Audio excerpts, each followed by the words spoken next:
Good evening, ladies and gentlemen, and welcome back to another session of Ask Zak, as usual, every Tuesday.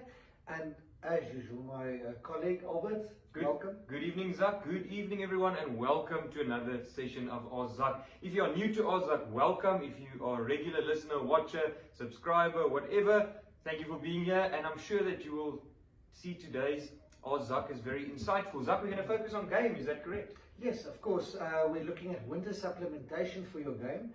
Now, of course, as we already discussed in a few earlier videos, our season is changing.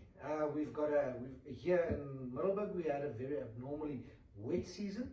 So, of course, that brings a lot of problems and challenges with it. Now, first of all, of course, is your parasite boom that you're getting, because conditions are very favorable for big parasite populations, and of course we're getting to the end of the season, so they want to procreate to carry on for the next season before they go over in their wintering stage. So of course ticks and worms are going to be a big challenge now. But of course game is not that easy. It's not like a cattle that you can put into the crush and dose or dip. Game is quite different when it comes to controlling parasites. Now, of course, there are two ways, but first of all, before we look at those two ways, I would advise you, when you suspect, of course, a worm load or a worm challenge on your farm or a tick challenge, talk to our technical team. They are there to advise you. They will be able to look at what challenges you guys might be experiencing and advise you from there.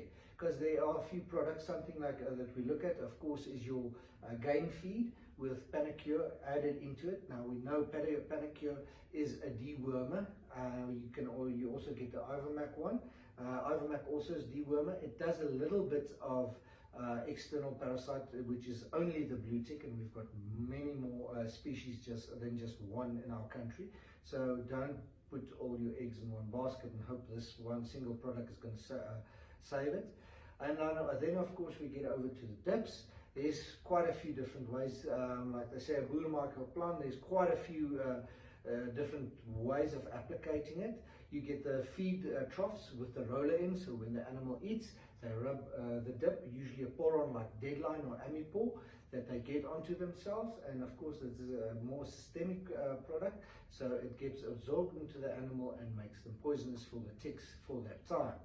But yeah, that is just in short a summary. But Albert, there's quite a bit that you can add from your side, of course. 100%, Zak. So basically the question, I think, Zak, is what are the indicators, or what are the symptoms or the indications that I do have an infestation, internally external parasites on my farm or on my animals? Well, like Zak said, there's quite a few ways that we can administer it, but how do we know? If we are looking at our animals and we're looking through our binoculars, or if you have an intensive system, you should be able to get close to your animals, especially if you are feeding them and if they are in camps. But mostly the indications are just like with our sheep, goats and cattle, is that you'll see that they will have a rough coat. The hair it will look like that hair is getting long, Zak, it would start curling. The animals will also start losing condition. So let's say it's been summer and autumn and we're moving into winter now, and you have started to feed your GP100, your GP Super or your GP160. We'll discuss those products a little bit later on. If you have already started to supplement your animals with the best game feed available on the market, which is your Alzu game feed, and they are still losing condition, that's usually an indication, Zak, that something else is parasiteer op hulle, something else is feeding on them, and that is your parasites. So that will definitely, I would advise you then to deworm them. So basically with those two ranges, the Panacur or the Ivermectin or the Ivermac, is that with the Panacur we feed it for a month, and then we will stop. We'll give our normal game feed, and then you can feed it for a month again. With our Ivermac, we want to feed it for a week, Zak, and then we want to stop with normal fresh feed, your normal game feed, and then supplement it or feed it for a week again. It's just a systemic action, how the different active ingredients work in there.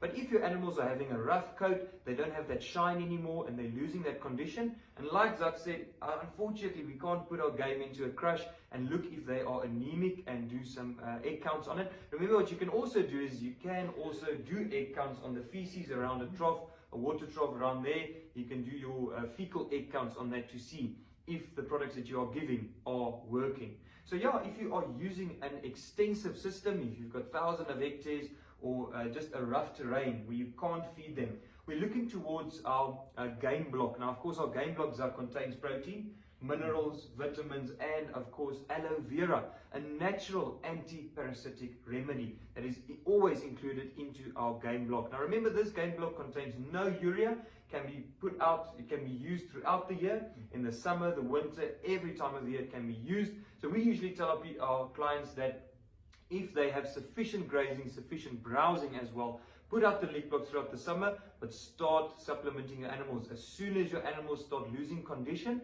it's going to start affecting their reproduction, it's going to start affecting their performance, and of course their overall health. And the last thing that we want is that prize bull or ewe or cow that we have that is going to die or lose that animal. We want to spread those genes in our herd.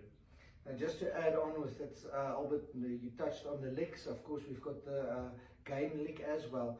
Now, most of the time, we know South Africa's grazing is usually short of minerals or trace elements. So it's always actually good practice to always have a lick out there, just to maintain those micro elements and, of course, supplement the animal to keep them healthy. It is best practice, and especially in a season like we had this year, a lot of rain. So basically we call it in Afrikaans the minerals, it uitgeloog, but just to sum it up, it just washed away a lot of the minerals. So it might be that you'll feel this especially short of trace elements or minerals or basic nutrients. So a lick is always a good thing to supplement with to make sure your animals stay healthy. 100% correct, Zak. So in a year like this where we have very high rainfall late in the season, it's a party for parasites. We have a high parasitic load in the area, Zak. And just like Zak is saying, guys, very important is that when we have such sufficient rainfall, an extra abnormal year with more rainfall, we will have a higher yield of grass, a higher yield, but a higher yield doesn't always mean higher quality. So as soon as your yield is going up, your quality will go down. And that's why you would think, yes, but the veld's looking good. I've got a lot of forage, or I've got a lot of grazing, a lot of browsing in there. With browsing a bit different, but I've got a lot of grazing. Why are my animals losing condition?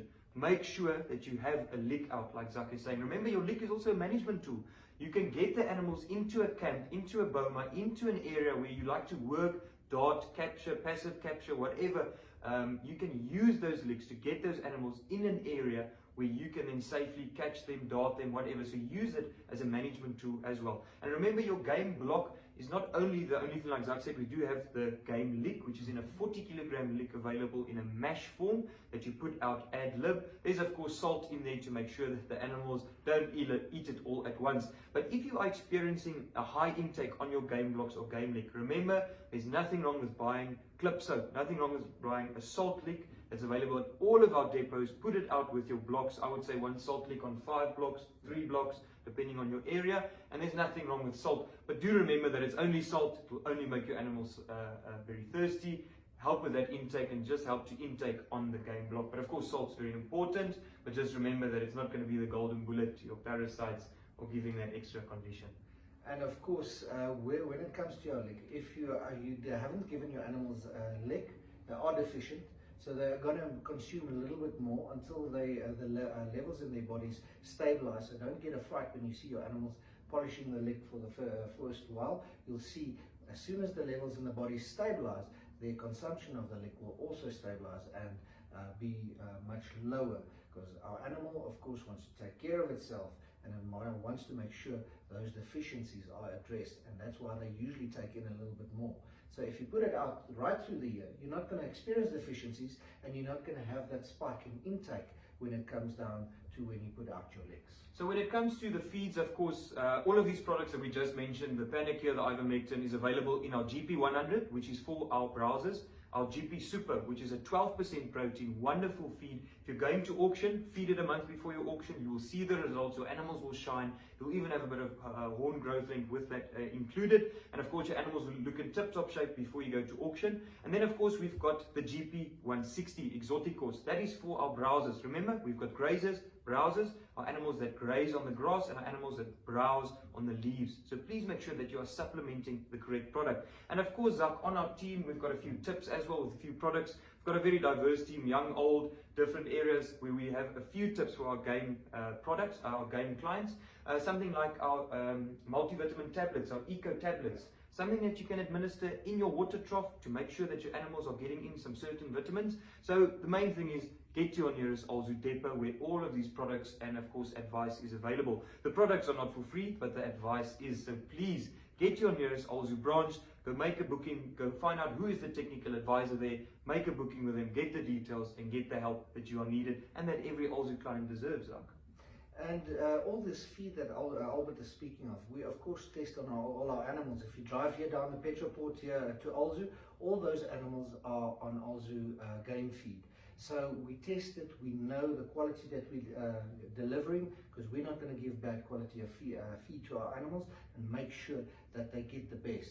So as Albert said, everything under one roof. Come make a contact, and of course the team is always busy with training days. You guys will be up and running this week again. 100% correct, Zak. This Thursday we will be in Marble Hall for a large animal or a ruminant day information day. So please, the people of Marble Hall, Groblersdal, that whole area, you are more than welcome to go register at the Marble Hall depot. We will be presenting a presentation regarding our large ruminants, our large animals. If you're a game client, a broiler layer client, please come to the depot, come and enjoy the day with us, spend that time with the technical advisors there so that we can help you all the way. But that will be this Thursday, registration at 9:30, starting at 10, will probably be done at about 12. So that's a mouthful, but thanks for this evening, guys. If you've got any queries, just post it in the comments, we'll get back to you. Otherwise, get in contact with the technical team or your nearest Alzu One Stop Shop. But from my side, have a good evening. Thank you so much and have a good evening.